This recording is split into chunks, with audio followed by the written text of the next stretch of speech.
viewers. Hello, dear zoologists and entomologists. I am Viktor Fursov. I'm a research entomologist, beekeeper and teacher, and this is my channel. And today we have very great, really interesting opportunity to communicate with American writer and American beekeeper, Lady Cerelli from Northern Carolina, because I was talking with her sometimes before regarding Ukrainian beekeeping. And now we have opportunity to talk about Ukraine, about USA, maybe other countries, regarding beekeepers, regarding beekeeping, regarding honeybees, maybe about ecology, ethology and behavior of bees, some bees diseases, about problems in beekeeping worldwide, because the world now became very small. Now we are talking not only about Ukraine, although we should think globally. So that's why I'm very pleased to introduce Lady Cerelli from USA as a very interesting person, because she asked me a lot of questions. She interviewed me a lot. So I typed just very long messages for her explaining what I'm doing, how I was involved in beekeeping in Ukraine, how I participated in international congresses. So that's why I'm waiting for her new questions, maybe during our discussions. And I can ask her a little bit about beekeeping and honeybees in USA. So Lady Cerelli, please introduce a little bit yourself, your experience in beekeeping, in writing and publishing your books, a little bit about your beekeeping activities. How did you start it? About 30 years ago, I attended a workshop on Rudolf Steiner's biodynamic beekeeping on a weekend. 10 years later, when I moved to North Carolina, that piece of document from that weekend was the only thing that survived. And about 5 years later, I found a flyer about beekeeping school. The only thing I ever won in my life was my first colony. I bought another one back in 2009, and I started out with 2 hives. That first year, I realized that the commercial beekeeping practices did not work with my philosophy. So I started into no treatment beekeeping. And the following year, there's something that I discovered this past year, was that beekeeping, the buzzing of the bees, help cure the PTSD symptoms. It does not cure PTSD, but it will take care of the pet symptoms. I have been diagnosed by our Veterans Hospital here with 100% PTSD. The first year beekeeping season is what allowed me in 2010 to travel internationally. And I went to Italy as a slow food delegate for bees, and that was my international jump-off point. And I started traveling there for the next 10 years. 5 years of that was in the capacity of ambassador for the Center for Honeybee Research. I also wrote their newsletter, and I wrote the newsletter for my own bee healing website, which is no longer active, but for about 10 years, I worked on my website. I'm a no-treatment beekeeper. I've discovered and learned that honeybees are sentient beings. They have the 3 traits: compassion, intelligence, and right of death, though they're not very ceremonial in getting rid of their drones. But the honeybees taught me what life is about. The honeybees have become my passion and my purpose. And I've worked with and I've discussed and have met with scientists. The world's foremost authority on Roundup is my best friend. 3 years after having met him, I did his PowerPoint, because the neonicotinoids on the GMO crops are what's causing colony collapse disorder. And Don and I put that together in 2012. CCD was first coined in 2006. I do a lot of research. I am called the backup lady on my writing, because whatever I write and whatever I tell you, I can back up with studies. I'm also a certified apitherapist. Beehive products can cure more than 500 modern diseases. Beehive products can do things that modern medicine cannot. So apitherapy is not legal in the United States, but it's not legal either. It's just not recognized. Although the United States, the FDA, our Federal Drug Administration, has approved a Manuka honey, although Manuka honey has also been radiated with gamma rays before it's sold to the public. I will still use raw honey for any skin wounds that I have.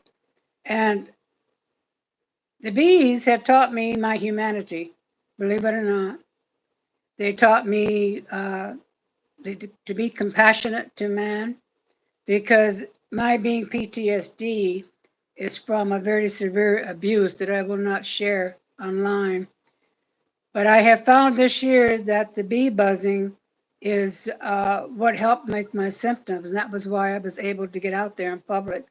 Otherwise, people with PTSD, they stay reclusive. So that's in short. And I wrote my book, Bee Perspective Beekeeping. I used geomagnetic lines to take care of varroa. I never treated. The bees taught me the lacto water formula that I put out there for free for everybody. A company got a hold of my formula, added a few more probiotics, and started selling it as a bee healthy supplement. But if you're near a farmer, a GMO farmer that sprays with glyphosate, the bees will bring it into the hive will change, the bacteria will change, and this stresses the bees out, so they develop European foul brood. My lacto water will kill the EFB within 10 minutes. And you just keep using it until you no longer smell the EFB. But you spray everything in the hive, including the bees. They will eat the lacto water, which is filled with lactobacillus or probiotics. And I also feed it to them because they're not going to be harvesting when they're sick. And my bees, they had a party. They're healthy, they thrived. And I did a study of putting them over geomagnetic lines. I never had varroa. And what varroa I did see, the bee was biting its legs off before it dropped the mite down to the bottom screen board. So that's it in a nutshell. I teach some beekeepers internationally if they ask proper questions. When they get squirrely, because I'm a white person from America, and I usually end up having to block them. But right now, writing my book, Being Around the World, that's BEEING, I thought I knew a great deal about bees. That book is telling me that I don't know anything. And working with other scientists, and I'm learning about stingless bees, which is impressive.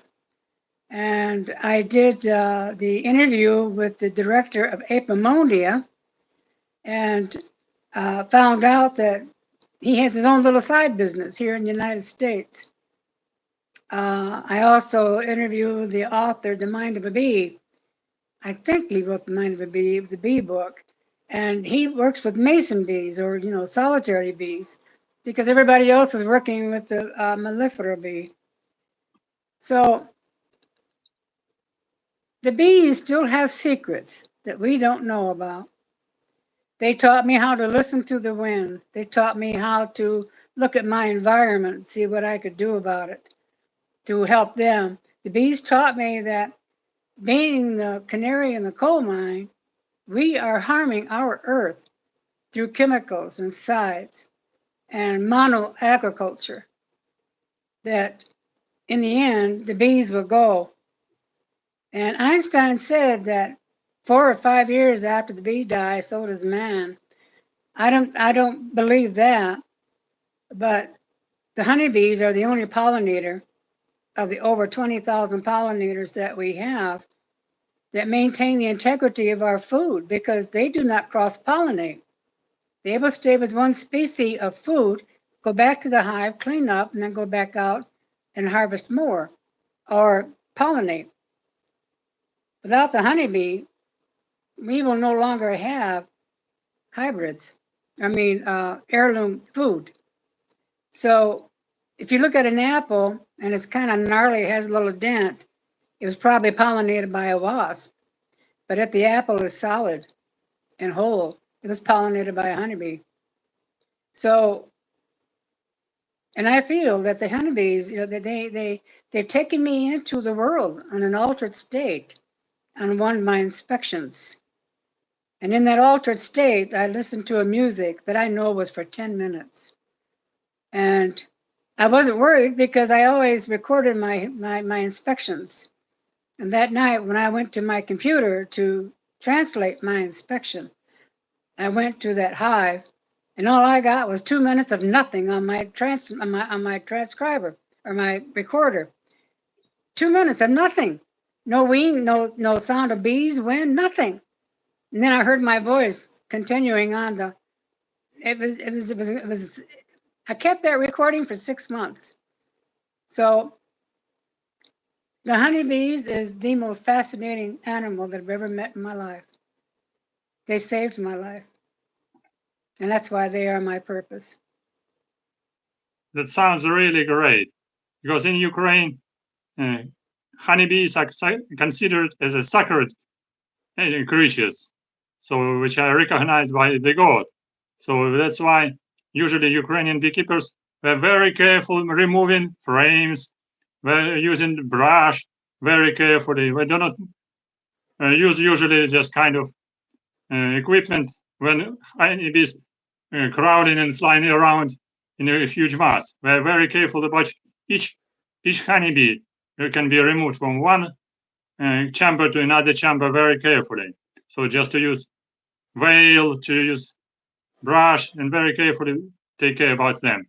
And you said about apitherapy in Ukraine is also not considered publicly as official medicine, but nevertheless it's quite often used, and especially regarding some honeybee products such as bee bread, bee pollen, propolis, just some other products like queen The royal jelly.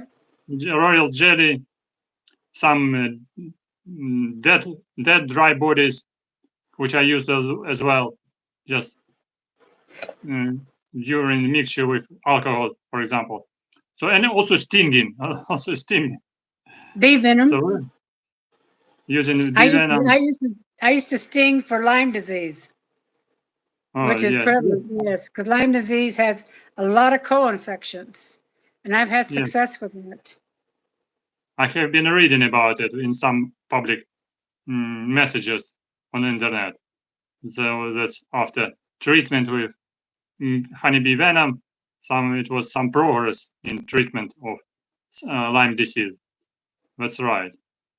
Yes, and I'm not surprised about the way you keep your bees, because before the war, Ukraine was recognized here as a country, as the world's leader in organic farming. So it was that's why I asked you a lot of questions about what the war was, how it was affecting the environment, the farming community, which will also affect the beekeeping community. But keeping the bees, that's exactly the way I kept mine. They were my children. They're my sisters. And you care for your sisters. You're gentle with them. And the bees, they remember. They remember you. And they remember someone who abused them. That's why they get stung a lot. And they can count to 3. They know their colors. They're intelligent. And they can recognize smell. They can recognize smell, and then they can recognize the picture of beekeeper. Correct. They can. Even through your mask, they recognize the beekeeper. When I was in Senegal, Africa, I was teaching them how to, you know, we were dealing with Africanized bees, and the one man, he was really mishandled his beehive, and the bees, they just went crazy, and everybody else started running. I took off my hood, and the bees left me, and everybody was shocked. And that's when I tried to tell them. They recognized the person who did them harm. They saw me with my hood. When I took my hood off, my appearance changed. And I was no longer the person they thought. So it was, yes. The bees are, I sometimes wish humans were as smart as the honeybees, especially in their compassion. So it's, because we can learn a lot from the honeybees in the way of community. I'm very proud to listen your opinion about your passion regarding apitherapy and about passion to beekeepers to the honeybees. So because they're quite useful for not only for beekeepers but for whole earth in general. Yes. But actually, you told about how to say about ecologically safe bee production and beekeeping. That's a difficult question because in general, honeybees are working in an environment which can be polluted by different chemicals. Even if beekeepers, they do not use special chemicals for treatment against varroa diseases and other health problems inside beehive. All another pollutants will be around, just around plants, around agriculture. So that's why this pollution can be brought inside beehive accidentally with pollen, and it can be mixed inside that. So that's to recognize it and to identify it. It's more difficult task, by the way, because we cannot control precisely what farmers are using. Do they use nicotinoids and other pesticides, or do they use some chemicals for seed germination? It's a problem because it needs some very careful chemical analysis in appropriate chemical laboratory. And not always beekeepers have opportunity to check what's going on inside the honey, inside the bee bread, regarding chemicals, regarding some possible remnants of nicotinoids. Of course, some big sellers, big traders, they're checking mostly antibiotics, which are not used anymore. Just for instance, in Ukraine, it's prohibited to use antibiotics, but other chemicals probably it's quite difficult to identify, or maybe they are not used in analysis procedure. And now some possibilities not only very clean, very healthy honey, but also some mixture of honeys, because big traders were mixing all honey together and selling it just in shop. Even can fake honey. Yeah, we call that fake honey. Fake honey from buying it somewhere, just like a sugar liquid in Vietnam, in Cambodia, not selling. It's not from China. It's not from China. It's from Vietnam. From Vietnam, it's safe. It's very clean. Not at all. Who knows? Or we can buy it even in Ukraine and mix it again with Chinese honey. They say honey is very good because it has some appropriate DNA substances regarding flowers, but half of this honey can be fake. So it's a great problem to recognize, to identify true honey and not true honey. What I learned in Italy through the honey lab at, I think, the University of Entomology, they showed me that the reason that a lot of the honey, the fake honey, they take the pollen out of it because then you'll be able to recognize where it came from, because the pollen is the fingerprint to the plant. No two pollens in the world or any plant species are the same. So in the United States, we test for pollen, but we also, the Eastern Apicultural Society, which is quite large here, they tested the beeswax and they found 252 different chemicals. And my question was, we know what the chemicals are, but have you tested what would happen with the combination of those chemicals? Because sometimes the chemicals alone won't do anything, but combining them will. So, and in all the chemicals, that's why nothing went into the hive that the bees didn't take through the front door. I didn't treat with Thymol. I didn't treat with peppermint. I mean, I grew the plants. I let the bees put it through their nectar. No, because no matter what you take into the hive, it's going to change the bacteria of the hive. And that changes the personality of the colony. That's what I learned too. That's the reason why that I would never treat my bees the way the commercial beekeepers do. And you're right. If you don't know, my lacto water, if you know your garden, if your neighbor is spraying with Roundup, you either ask him to let you know so that you can cover up the colony, or if you know when he's spraying, you feed the bees the lacto water. And that's using the sugar feed with some honey. And you're keeping them healthy that way. So you're correct. You're correct. And we don't know what's out there, and especially in commercial farming. So it's sad, and I'm hoping my book brings attention to all of that. Did You said anybody all- have any? Oh, sorry. Okay. No, go ahead. You said also about that mostly you started beekeeping as a hobbyist beekeeper. So just from small amount of honeybees colonies, just to have enjoyment of hobby. And I thought I could get a little honey. That was the reason why I went into beekeeping, you know? And when I told that to the person who sold me my equipment, he just laughed. And I got my mentor was a very old time beekeeper. He'd been keeping bees for 30 years. And, but everybody laughed at me. Within 3 years, I had 24 hives on 3 different apiaries.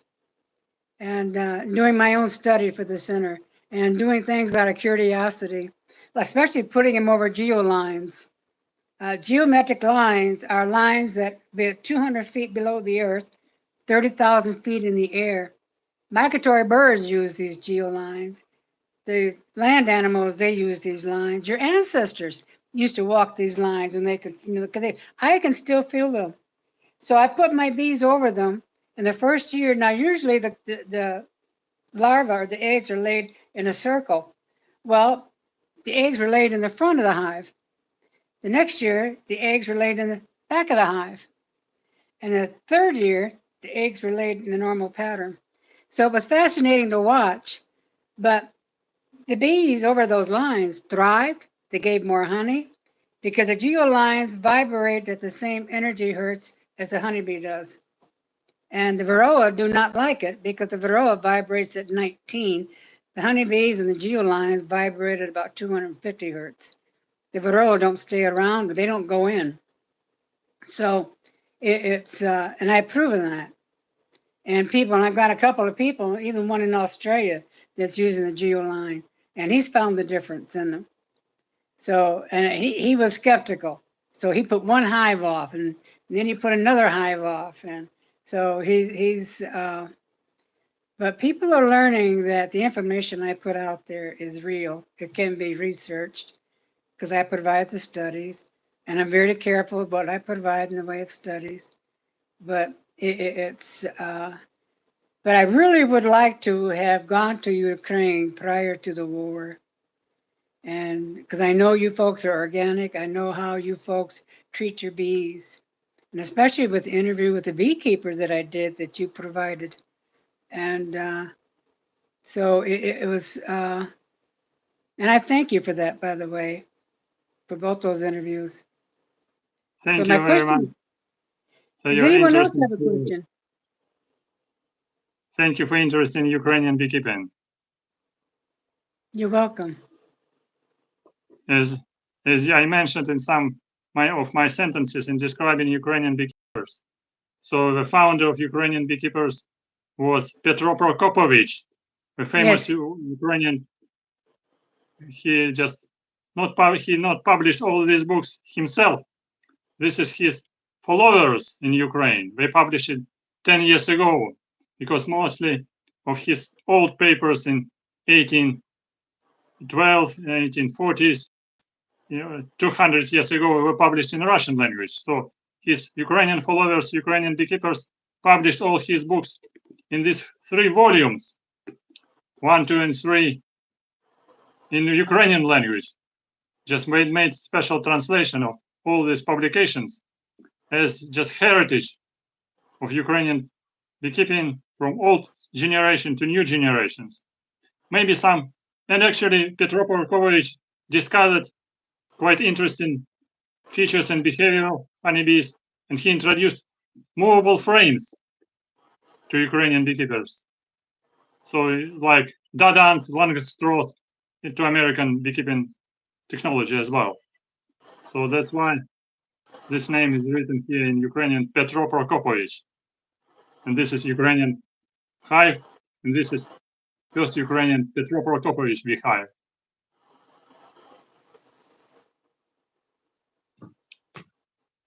You was talking also about, here some people are writing some messages, but some not all people understand what we are talking, because we are not English speaking. But some English speaking audience wrote that one person wrote, Yuroskoy, thank you for your summary to your PTSD and beekeeping journey. Oh, you're welcome. You're welcome. For some people, it can be very, very useful. We know. Well, if the person has PTSD, I strongly advise that they go into beekeeping. It won't cure PTSD because there is no cure. We cannot cut out our memories, but it will help to cure, if not all, a great majority of the symptoms. And it will allow them to be more public, to have better mental health, because that's what it affects, is the mental health. And so and I have a feeling that once the book gets out, because Hives for Heroes, when I explained that to him and sent him my article on honeybee hurts for PTSD, they're starting up with a group of scientists to find out why the beekeeping is good for people with PTSD. His program, he said, was mainly for the mental health, for the suicidals. And I asked him what was the success rate for suicidals. He says 100%. In 8 years and 8,000 people, they have not had a suicide. And that to me is remarkable. I mean, I don't know of any other organization that can say that. So it's so I have a feeling I might be going into another avenue of beekeeping that I wasn't expecting. So and then maybe not, but I just accept it as it comes on a daily basis.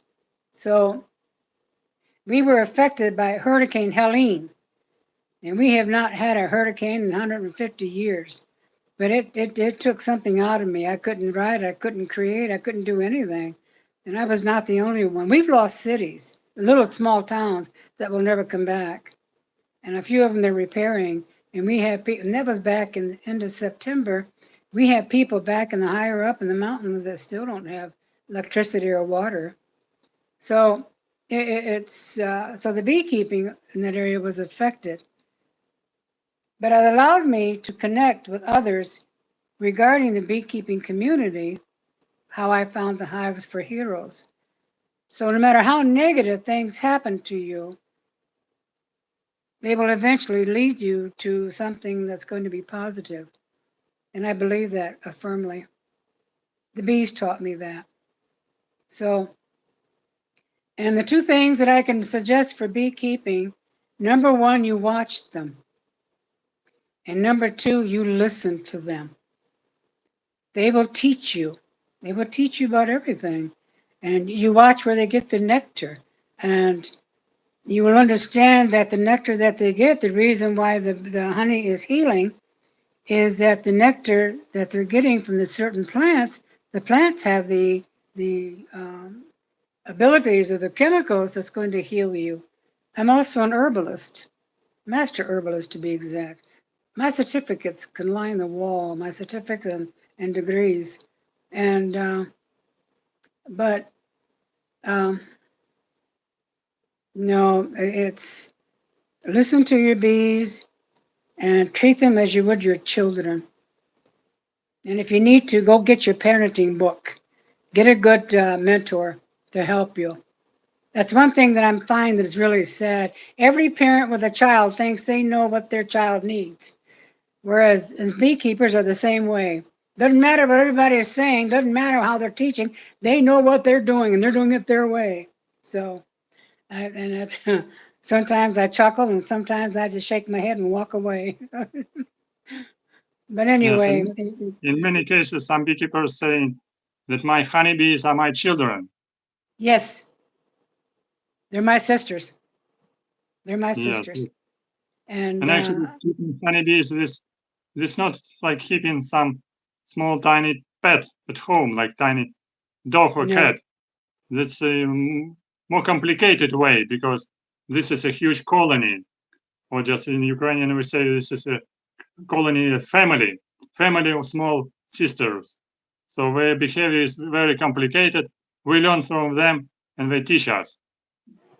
you know, when I first started beekeeping, I began to not equate, but notice the difference between the beekeeping community and I mean the colony and humans. And I started making comparison. 2 years after I started beekeeping, the more I got with humans, the more I liked my bees. So it was just, at least when I got stung, I wasn't surprised, right? But no, I miss the sound of bees. I I love the sound. They beat their wings to the key of C, which is my key, and which is actually it is for most humans, and it's also the key of C for the earth vibrates at. So it's they taught me that as well. Listen to your bees and watch them. And actually, talking about bees, taking care about bees, it gives kind of a purpose of life, not only for veterans, which are just in a hard health situation, but for beekeepers as well. And for young generation, it's just a great purpose. Just we can be applied for their life forever. So because many young people, they do not understand what's going on around them, what's going on in a culture, in a politics and everything around. So the purpose of life is essential for everyone. And you said about buzzing of bees. Actually, regarding apitherapy, we have kind of special apitherapy technique with honeybees house, small apartment with several beehives inside. When people, just one or two persons can lay inside this api house and just for relaxation, because honeybees will be buzzing, will be crowding inside their beehives, and some energy will be coming, some smell, some air can come from beehives. And if person is laying and relaxing, this is kind of sleeping apitherapy house, which is quite popular in Ukraine, in some beekeepers for sure. Some people even making kind of a business, building apitherapy houses and inviting people like tourists to their apiary. So to visit not only apiary beehives to buy honey, but to relax a little bit inside apitherapy house.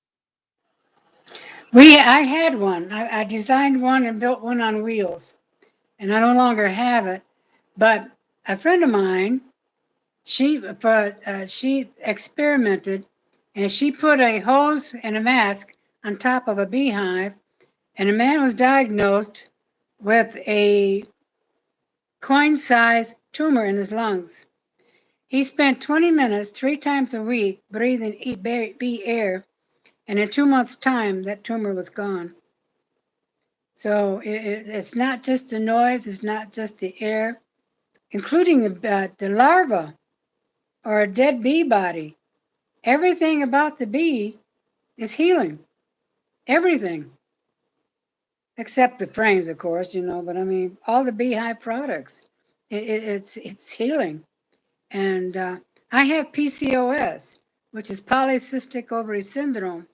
When my mother was pregnant with me, she got under stress, changed my DNA while I was in her womb.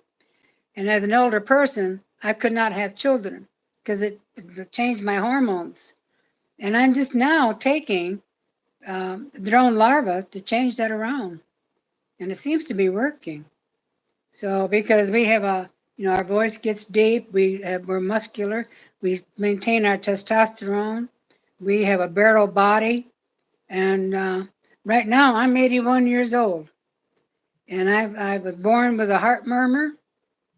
I PCOS because of my mother's womb, and diabetes from the PCOS. But yet all my numbers are physical numbers like triglycerides, cholesterol, all that are normal.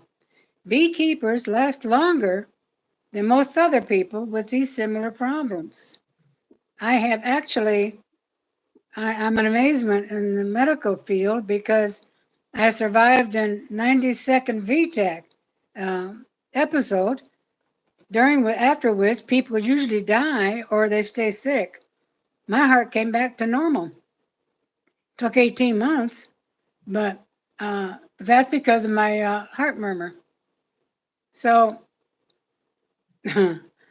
I can't say enough about beekeeping and apitherapy. Everything about them. And Victor, the bees still have more secrets to reveal. They're just taking their time. That's When we are right. ready, they will reveal. That's right. Absolutely. You said a little bit about colony collapse disorder, which affected American beekeepers, commercial American beekeepers. But what's going on about it now in the present time? Back in the 70s, Monsanto created they bought the rights to glyphosate, and they changed the chemical to glyphosate, and they put it in the Roundup for agriculture. Also in the GMO corn, or on the GMO crops, is the neonicotinoids. 3 chemicals affect the bees, 2 of them particularly. Imidacloprid affects the bees' laying abilities. That's how I got in touch with Dr. Don Huber. And the clothianidin affects the workers or the harvesters' memory. They'll remember how to go out, but they forget how to come back to the hive. And that's when, back right around 2000, they started noticing when the monocrops grew and more of the glyphosate was used, they started noticing the bees, the disappearing of the hives. It wasn't exactly like they were absconding or swarming. They were just not creating, or they were just slowly getting smaller. I went to Africa and I came back in 2012, and I found an email with a interview with Dr. McCullough and Dr. Don Huber. Dr. Huber is the emeritus professor at Purdue University, and he's a plant pathologist. And he's also at one time worked with the United States intelligence on agriculture, on bioterrorism. Well, after my interview, when I read his interview, 30 minutes into it, something clicked, and I called him. But he didn't return my call for 3 days. I called him again. And I told him, I said, Dr. Huber, if you don't want to hear my voice on your phone for a very long time, you need to call me back and say you don't want to talk to me. Well, 2 hours later, he called me. I told him, I introduced myself. I'm ambassador, and I'm a beekeeper, and this is my issue, and yada, yada. And he didn't say one word through my whole communication. About 10 to 15 minutes later, he says, may I call you back in 2 days? I said, sure. And when he hung up, I said, if that dude thinks he's going to get off that easily, well, 2 days later, to his credit, I said, hello. He said, it's glyphosate. And I said, and what is glyphosate? 3 years later, I did his PowerPoint to bee clubs. And he and I, in 2012, we correlated Monsanto to CCD. And I did. And when I put that newsletter out with the interview with him, farming community, beekeeping community, and the science community all were quiet. Save one farmer, commercial farmer. He says, you need to remove that because that's not true. Well, 3 years later, when I was doing some more research, I happened chance to come across a forum that showed that 3 months after my newsletter came out, discussions started. 50% were against glyphosate, 50% were for it. That interview came out in 2012. 2013, scientists started doing studies. So I like to think it's because of that. And since then, well, Don is international. He works with a group of international scientists, farmers. he was in Ukraine with 8 Yes. farmers here about 3 or 4 months ago, and I working see. with them on their field. Yes. So, so I'm trying to get it from him. You know, I want to talk to somebody. I want to see what the war is doing with my bees. But you came on Facebook and introduced yourself. So I kind of appreciated that. I've got almost 5,000 friends, and I'm still looking, but my book is writing itself right now. But no, Don and I, we're the ones that connected CCD to Monsanto because of neonics. And well, I discovered too that the glyphosate affects the bacteria of the hive. So all the way around, you know, if bacteria is affected, they can't fix it. They leave. They abscond. So it's yes. And interviews, talking between like what we're doing now, lets me know that in some way I am impacting the beekeeping field. I haven't in 2 fields thus far. So, and no one's giving me credit. I wanted to work with someone on the lactobacillus, on feeding it to the probiotics, and no scientist wanted to do it. And I thought, well, okay, I'll let it go. And then about 40 years later, a group of students from UCLA, California, came up with their journal paper about how the bacteria is working with the bees, and they put it on Facebook. And my friends on Facebook says, "Oh, that's nothing. Lady showed us that 40 years ago." So it's just, I was pleased. But my information like that, I give out for free. I don't charge. I don't, because for the sake of the bees, and for the sake of the bees, I'll give anything out there for free, whatever I discover. But I need to know that it's actually effective, and I don't give out false information. So yes. But you said about your personal recipe of honeybees product probiotics. Is it based on pollen or bee bread or just royal jelly or just a mixture? No, the bees gave me an image of what they needed, and I took that image and I took 1 capsule of probiotics from the store, and I got 8 strains. You know, no more than 50 billion. I think it's FTU or something or other.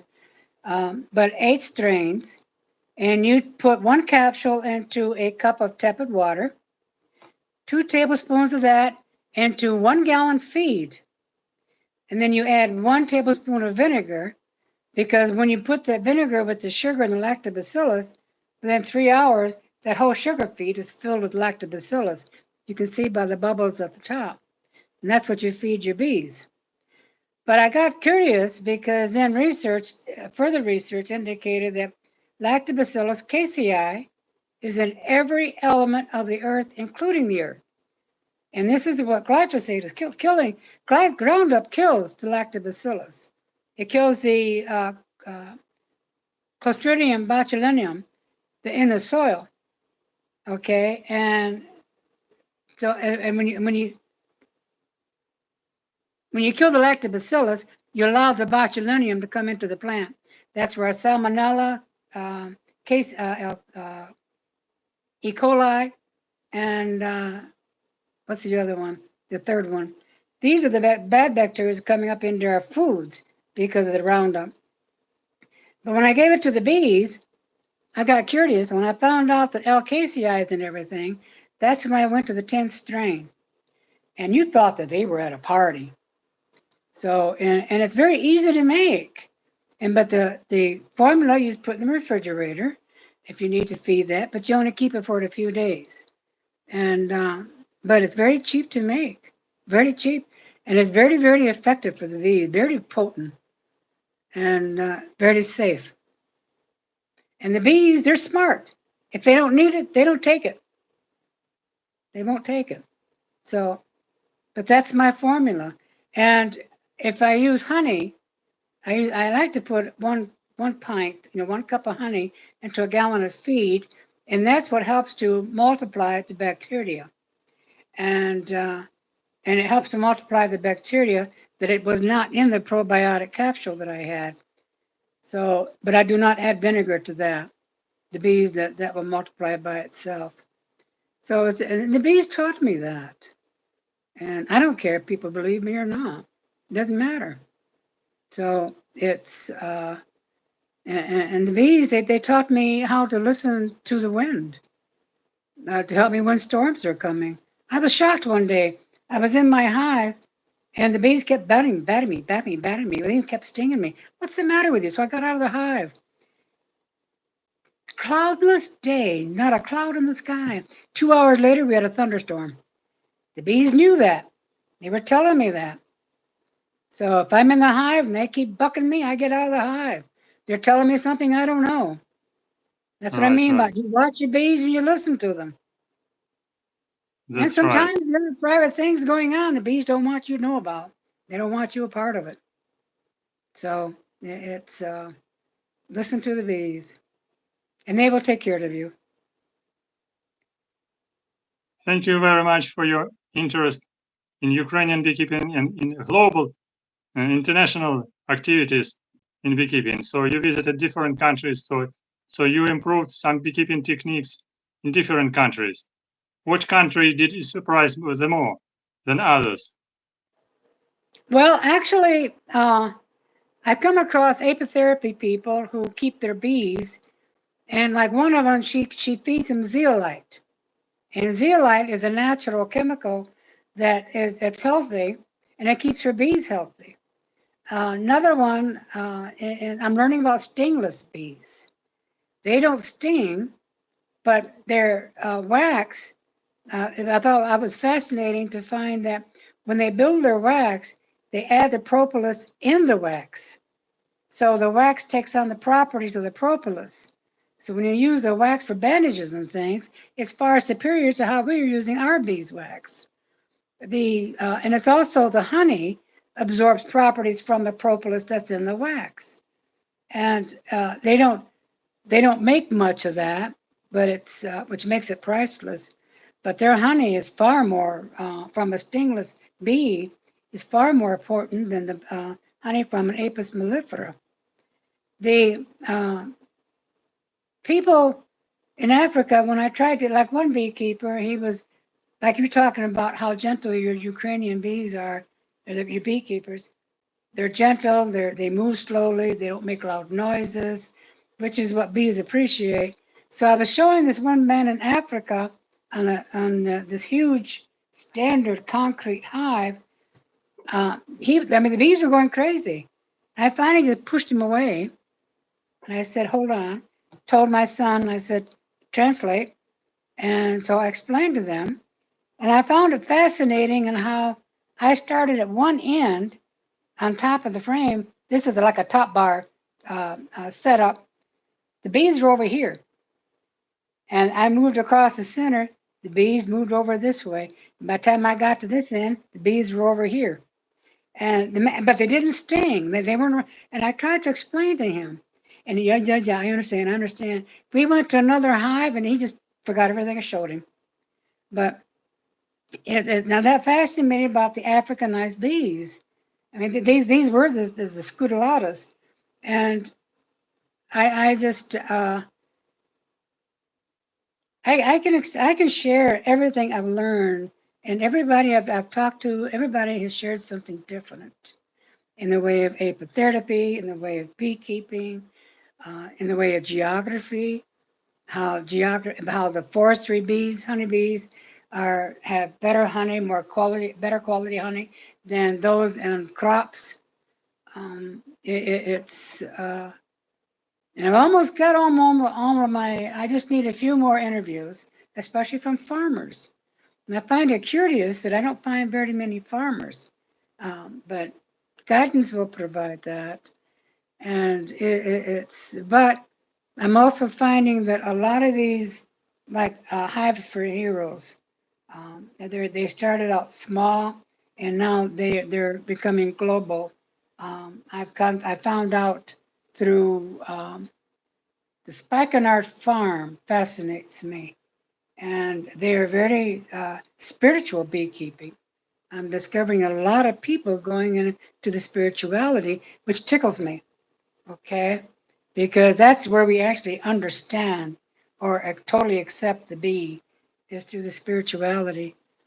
But but everybody's been different. I've learned something different from everyone, including you. I mean, you through your beekeeper taught me about your hive, how you've taken this your founder took his frame, his beehive, and you changed it to adapt a little bit of the Langstroth beekeeping. And yet you would talk to people who have the round hive or the sun hive, and they, they don't believe in the Langstroth. The only one I don't approve of, totally, is the flow hive. Yes. I mean, to me, that's like, how do I feel if somebody were come and open up a door to my pantry from the back and empty it all out, okay? And me putting stuff in it. No, I don't, I'm totally against the flow hive. This whole operation, its whole purpose, everything. So it's just, nope. Don't even get me started. Is it considered like a toy, not like a? No, I think it's destructive.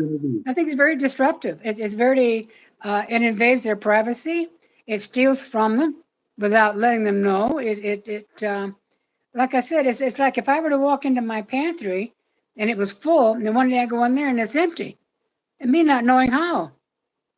And no, I don't buy it. I can't get into it. And I had someone try to talk to me about it, and I just put my hand up. I said, stop talking or I will walk away. And she said, you don't like it. I said, I don't like it.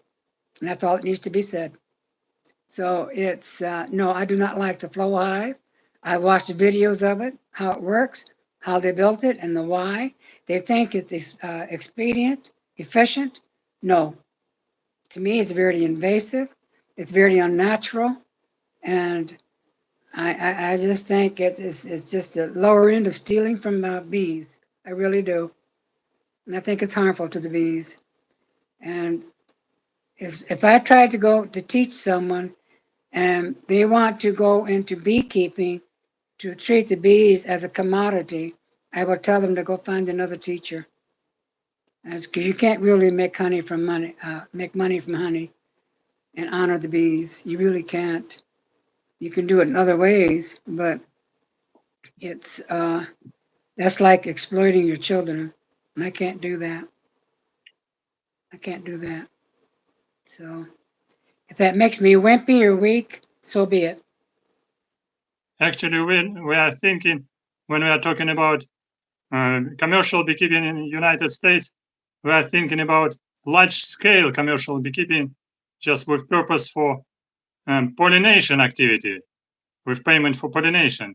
But how is often just small-scale beekeeping activity, like 10, 20, 50 beehives for just one owner? We call those backyard beekeepers. Anything commercial is 100 hives or more. And I don't even mind that. A man in Italy told me he had 400 hives. He doesn't have time to go and inspect them. He lifts the lid up. If the honey smells good, he closes the lid. The honey does not, but the lid doesn't, if it has a foul smell, he does an inspection. That to me is cool. And, but no, I've seen images of pollinators. Their trailers are full of hives and they have accidents and they close highways off and stop traffic and bees flying all over the place. That's why a pollinator, he may have 300 hives on the truck, but of the 300 boxes, maybe a third of them or a fourth of them will be colonies. So should he lose a beehive, then he's got a colony to start another one. And, or what they call nukes, nucleus. And to me, I'd rather that they go and teach these people that they're going to pollinate, teach them beekeeping, or have them hire somebody. Not only would it be cheaper, but we would keep our bees. And another thing that I really have my back up against is queen rearers. A hive has 7, they'll have 7 queens. And the first one out kills all the rest of them. That's the strongest queen. The beekeeper raising the queens does not know which one's the strongest. He could be selling a queen that's not very good, and the bees know this, they'll kill her. If she's not a good layer, the workers will kill the bee and ball her up. So I don't buy that either. That to me is not natural beekeeping. That's just trying to make money. No, I took a queen rearing class. I know how to do it. I don't. I just don't. And it's like it's like a husband farming his wife out to make more children. You know what I'm saying? So when their children are done, they can adopt them out. So I can't go that. And but I don't like queen rearing. Not like the way they do it. EAS. I took a conference there. And once you take their test, which is in 5 parts, you're equivalent to a bee inspector anywhere in the United States. That's a highly potent. At the time, I was working towards getting my certificates, like I said, that mine can line the wall. And that was the worst weekend of my life. And to top it off of which, I had my PowerPoint on my flash drive. When I pulled it up on the screen, I couldn't find it. Neither could they. So I had to give my visually rather than through the PowerPoint. And I did pass it, and they were impressed. But when I got home and I looked on the PowerPoint, it was there. It just disappeared at the conference. So, and one of the guys there, one of the instructors, the one that was heading up this whole thing on the testing, did not respect people who were no treatment beekeepers. And he pointed me out. One other person there told me, my name was recognizable, and he says, "Why are you here?" So, and the reason I'm PTSD is I had a flashback of a 40-year suppressed memory, and I had a few more after that. Back in 2003, when I took that test in that bee yard, I think it was 2013, I had another flashback. And that rattled me badly.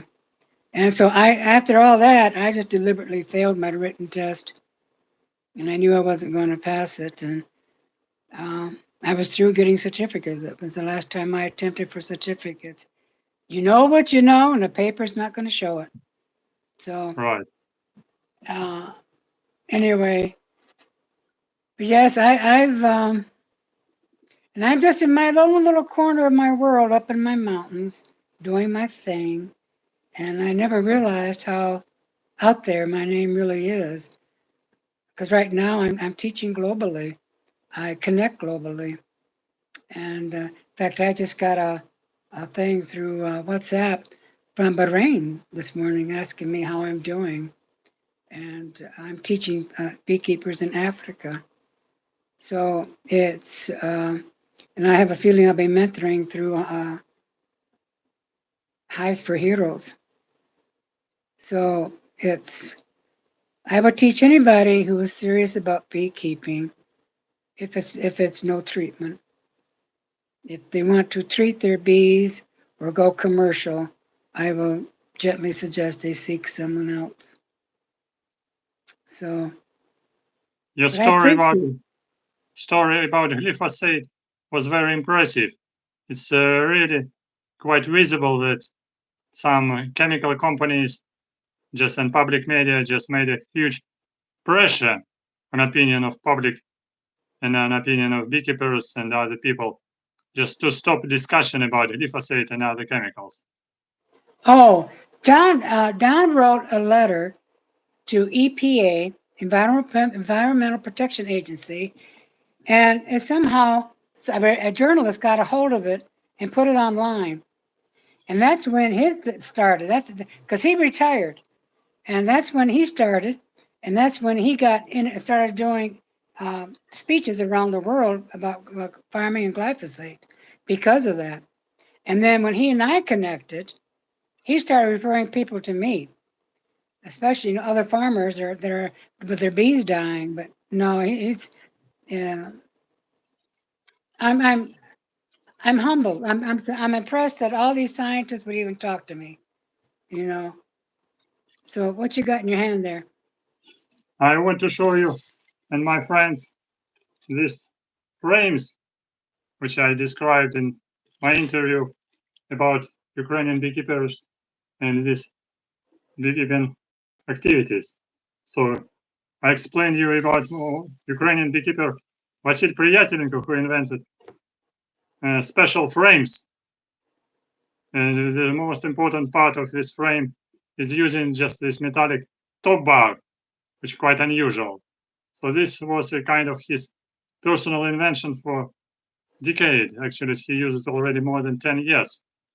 So I keep it here just for introduction. These two different frames, one is quadrate and one is narrow deep frame, which I can usually this type of frame is considered Ukrainian type of frame because this style of Ukrainian frame is used usually better for overwintering of the honeybee colony because honeybees will be moving slowly from down up and feeding on honey just slowly and will not dismiss the honey somewhere because if this type should just not deep use. Sometimes the club of honeybees can be lost in winter time, but we use this Ukrainian style and it's quite much better for overwintering. And here That's the honeycomb frame. That's the frame. No, this is just a sample. This one is used for brood. This is in the brood chamber. This is for brood chamber. You built from the bottom up? Yes, we build it from down to up. Wow. And this one is used also for on the top chamber, on the third chamber on the top. And this one also here will be just a foundation for sure. I have a foundation with here some wires, some small wires. And it's used why I said about the shape of N-shaped metal top or bar. And usually honeybees were covered with wax, so no condensation here will be damaging, and also foundation used put inside this metal top bar. So it's very well united. So foundation is united with wire, united with top bar, and it's this style of quadrate frames used for collecting honey on the top chamber. I did not understand the end frame for the top bar because we all use wood until you explained that when they wax it, they propolize it, and when the beehive condensation happens, the propolis releases the chemicals that keeps the bees healthy. Am I correct? Yes, and also metal top bar is making stronger the frame. So the stronger the frame, so you can disconnect them, for example, easier like that. Right. You can disconnect them easier. And usually this is quite narrow top bar. So that's why if it can be very wide one and wooden, so connection will be much bigger. And here for this frames, there is no big space between them. So that just attached. In conventional hive, all frames were disconnected like this. Distance between them usually in conventional hive about 20 millimeters, just 22 centimeters, like that. So usually honeybees, they need to move from one chamber to another chamber. But when they connected, we use here like a united honeybee colony nest. So this is, it provides unity and strength for all these frames together. Now, the fact that they lay the brood from the bottom up is different from our bees, because ours are going sunwise, circle. They start in the center from the length drop frames back and forth. I'm intrigued that your bees start from the bottom up. No, not precisely. I'm making from the bottom the honey. We will start to make honey from here, from the bottom going to up, not from the up going down. We're making honey here, but for brood, we're making in a circle too.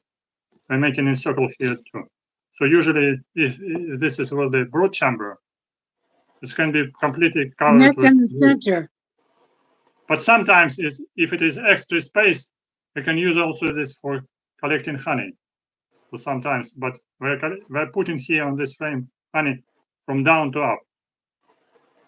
Surprisingly. Honey from And this- down to up. Yeah, now this- see? And these three frames were used like that, in crosswise positioning. Here, this is a down part, here the upper part, middle part, and then again on the top, used like that. So this is complete 3 chambers beehive, all combined together. So it can be used like united honeybee nest, so they can move easily from one place to another place without any disconnection. So we're not disturbed by this distance between chambers. So it's considered to be like a natural nest. I have a question. Yeah. Where do they first start putting their honey? At the top? If you put a nucleus in that, or a new swarm in that box, where will they start building first?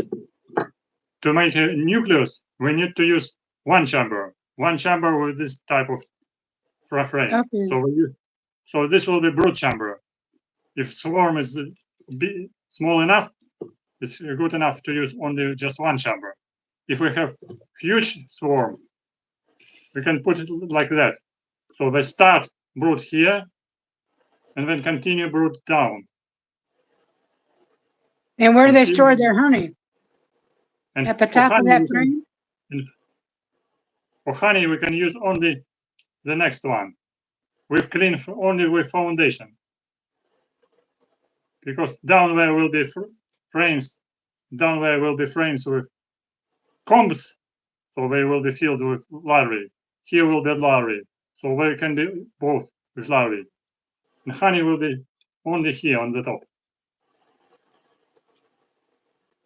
Okay, because here the bees, no matter how many stores we have, if we put a honey super on the top, that's strictly for honey. They know that. Yes, But strictly for even honey. down where the brood chambers are, they have their honeycombs at the top of the frame for stores to feed from. That's what I was wondering. And we can make here some piece of chamber with honey. Here's some piece of comb will be at the with honey. bottom? On the bottom. Wow. That is different. That's very different. But a top chamber used just only for collecting honey. So we don't put here on the top brood. So if they have just the middle of the brood frame, only that, they don't have the top frame, they will lay their brood and still put their honey at the bottom? Yes. To feed them? Just to feed them inside, yeah, in the brood chamber. I don't think that's in your description of your frame, of your hive.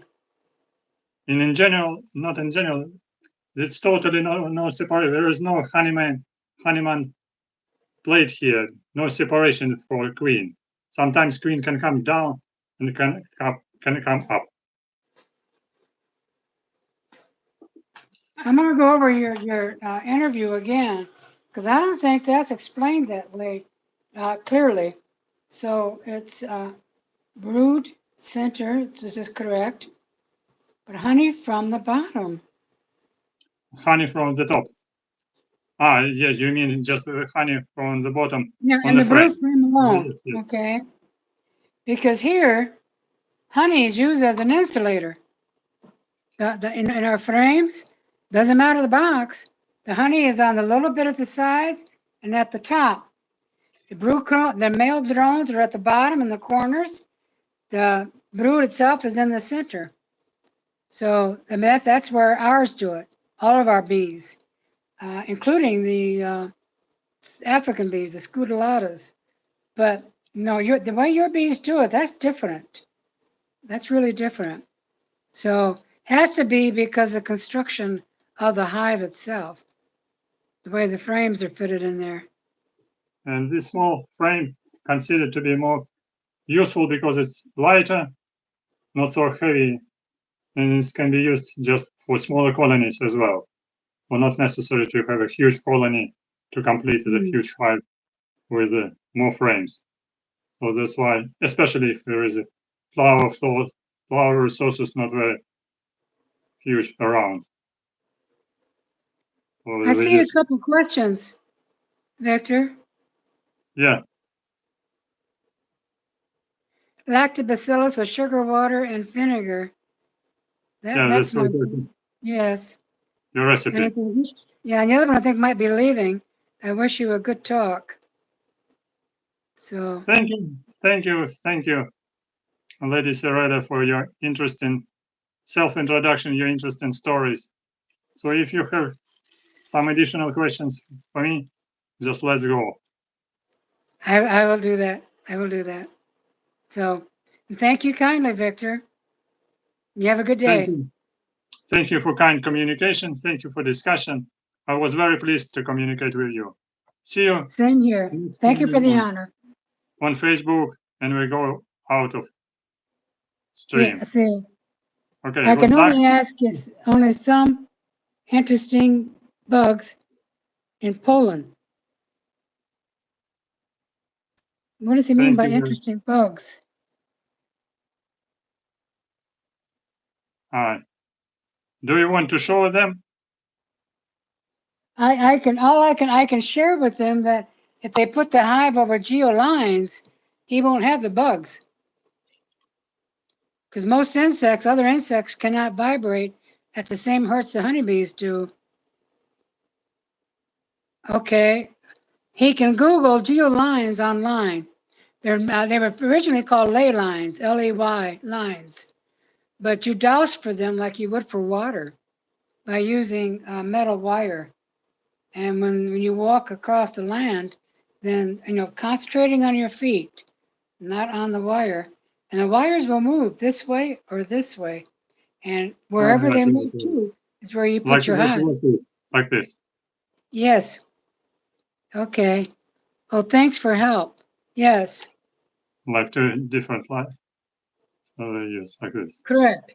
And because thoughts have energy. That's the reason why you concentrate on your feet.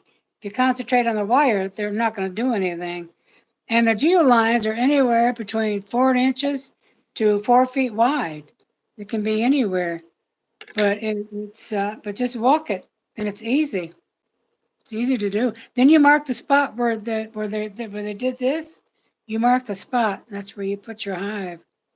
The spot will be when they move together. Yes, you got them in your hands. They will either move in this way or they'll move in that way. Mine always moved in this way. And when they moved in that way, that's where the geoline is. This place will be good. Right. So it's let's just make my fingers, okay? And you got them straight out. When you're walking, they're straight out. And when you come across the geoline, they will slowly come together. All right. Okay, because the wire will conduct electricity. And what the geolines are actually below the surface is contaminated water. And the contamination is what's making the strong hertz. They're putting it up. And so it's, and the lactobacillus, if they were to contact me, I'll gladly send them the formula. Okay, thank you. Yes, I can be reached at On Facebook, it's Lady Spirit Moon Cerelli. And yes, and they can message me there. I'll give you a link under the description of our discussion. So if some Okay. people can be interested, they can go straight to you just to ask questions you personally. Correct. Thank you. Okay. Yeah, Thank you that'll for work. introduction. That'll Thank you for work. introduction of your unique recipes, your unique experience, and thank you very much for our very kind discussion regarding beekeeping activities all around the world. I was really pleased to talk with you. Thank you very much. Thank you, Victor. Thank you for honoring me, and you have a good day. Have a good day too. Good luck.